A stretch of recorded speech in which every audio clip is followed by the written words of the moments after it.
So when you think about it, to run one of these cars, it genuinely isn't as expensive as you really think about it.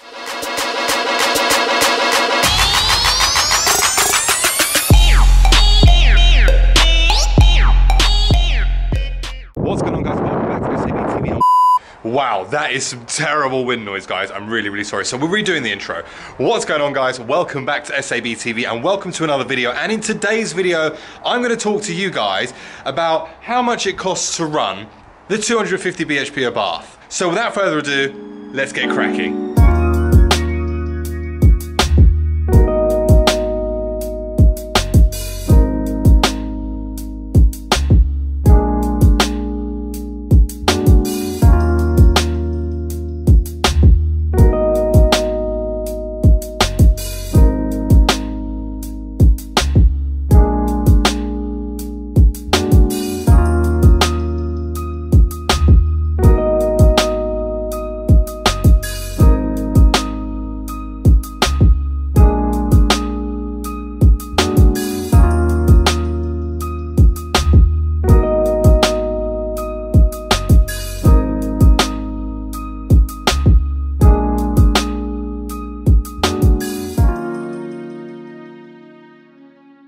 Okay, that's enough of that. I got a bit carried away with the shots. It's just such a beautiful, beautiful location.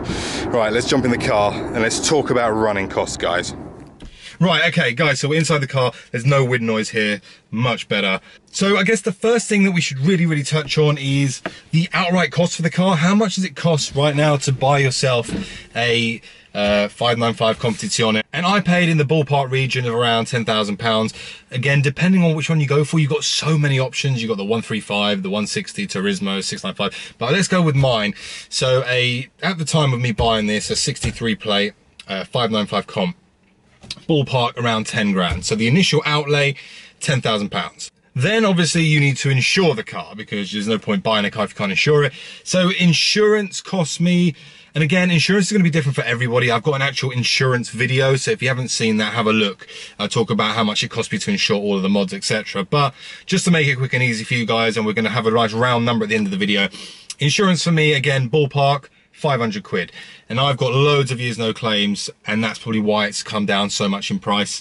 I know that there are a lot of you guys who are on the younger end of the scale who are paying a hell of a lot of money on insurance, but for me, it costs me 500 quid. Then we move on to consumables, and consumables being parts that you're going to change regularly, whether it be services, etc., tyres. So we'll start with tyres. So tyres at the moment, I've got Continental Contact Sport 5s on this at the moment, and they cost me 90 quid a corner, which is pretty reasonable to be fair, and they're 205, 40, 17 tyres, and I'm happy paying that kind of money for tyres, because tyres are probably one of the most important things you're going to get, because they're the only contact that you have between yourself and the road. So don't skimp on tyres. Tyres are very important. Then comes fuel. Now again, fuel consumption is going to be very different for whichever car you go for, but seeing as we're doing it based on my 250 BHP Abarth, fuel right now for me, I probably get about 250 miles out of a tank. And the kind of driving that I do, I drive it to work every day. So driving for me, I genuinely end up paying about £45 to fill the tank of fuel up from near empty, and it lasts me about a week, but a lot of that mileage is on the motorway. Now, ironically, I talked about it before, that having the bigger turbo has actually made the car more economical on the motorway if you're not boosting the car. So driving it at 70 miles an hour, I sit down and look at the consumption meter and it still shows around 49 miles to the gallon, which is great. But then the flip side to that is that when you're driving it in town and you are hitting boost, you get a lot less. And I think, to put it into perspective, when I go to a car show or I go to a car meet, which is probably around about 100 odd miles away, the reality of it is a round trip, I will probably end up going through at least 3/4 of a tank. Because you're punching the car, the larger injectors are throwing fuel into the engine bay. The remap itself, obviously, is quite a rich map, so we get lots of pops and bangs. So yeah, fuel generally is a difficult one, but for the purposes of the video, the fuel, 45 quid a week. Then we get to oil.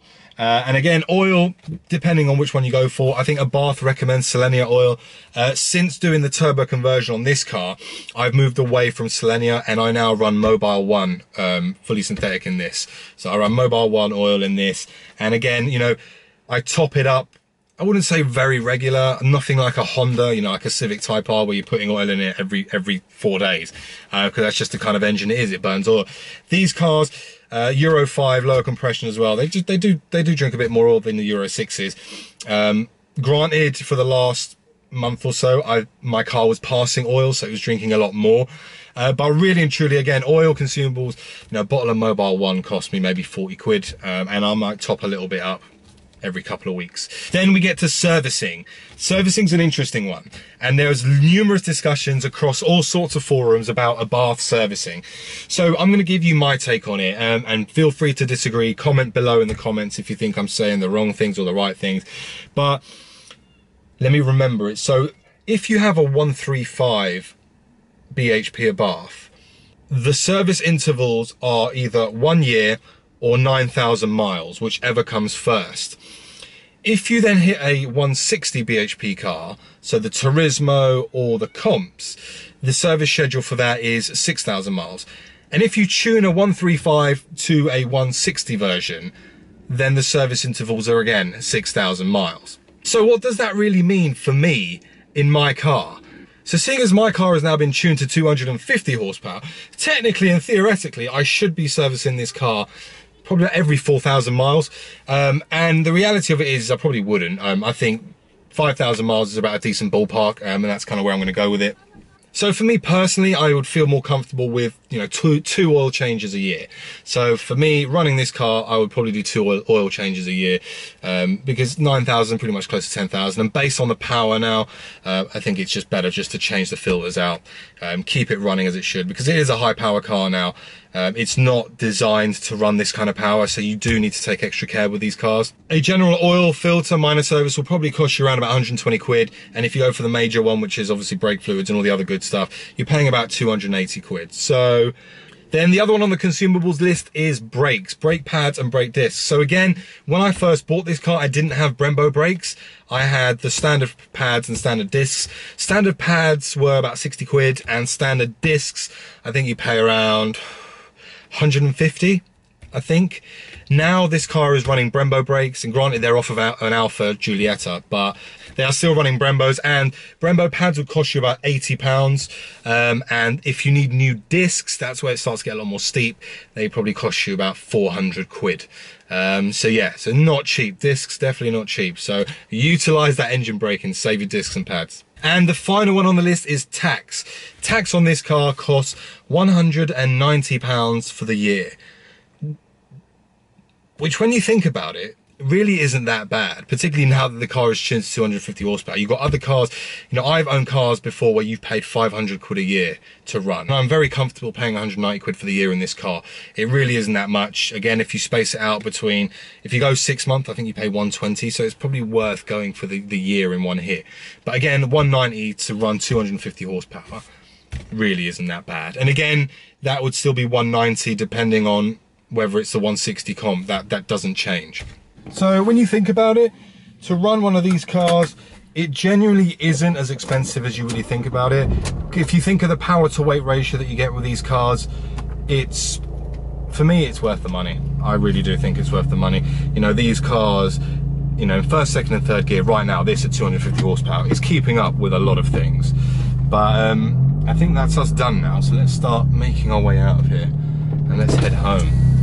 Costs to run this car at 250 bhp are relatively reasonable. You know, when you really, like I said earlier, when you think about the power to weight ratio that you get from it, you are getting a lot of car for the money you're paying to run it. So me personally, I'm relatively comfortable with those costs.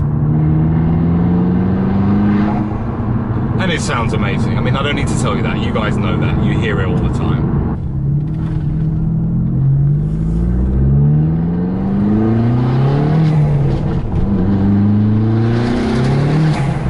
And the Power Motive exhaust, we like it a lot. But guys, I'm gonna end the video there. I hope you've enjoyed watching the video. running through some of the costs that you could expect to incur if you decided to go the same route I've done in regards to tuning your car to 250 bhp. And the reality of it is the additional costs really will just come from insurance, the modifications themselves, and the fuel costs. Most of the other stuff stays the same. Well, I guess tyres as well. With the added power, I'm burning more tyres, and the same with pads. I'm going quicker, I'm slowing down more regularly. But as a whole, there isn't that much of a spike other than the initial outlay for your modifications. But guys, I really hope you've enjoyed the video. If you have, please like, share, and subscribe. And of course, I'll see you all on the next one. Thank you.